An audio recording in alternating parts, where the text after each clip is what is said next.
হবে। রাত্রিবেলা যদি ওই গাছে উঠা হয় তাহলে অমঙ্গল হবে।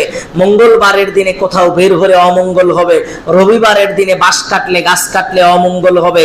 পিছন থেকে কাউকে ডাকলে অমঙ্গল হবে। এই যে যাবতীয় কুসংস্কার, এই সবগুলো শিরকের পর্যায়ে।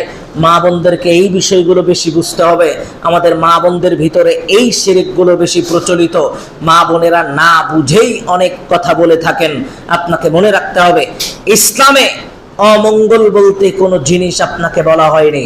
আপনি পিছন থেকে ডাকলেন, আপনার স্বামী বের হয়ে গেল, পিছন থেকে ডাকলেন আর আপনি বলছেন না না পিছন থেকে ডাকা যাবে না, তাহলে অমঙ্গল হবে। আর আপনি বলছেন, এই যে আমাদের ভিতরে একটা প্রচলিত একটা বিষয় রয়েছে যে সকালবেলা যদি বাকি দেই দোকানে, তাহলে সারাদিন আমাদের এই দোকানের ব্যবসাটা খারাপ যাবে। যে না, বাকি দেওয়াটা খারাপ ব্যবসার ক্ষেত্রে, সেটা আলাদা জিনিস, কিন্তু আপনি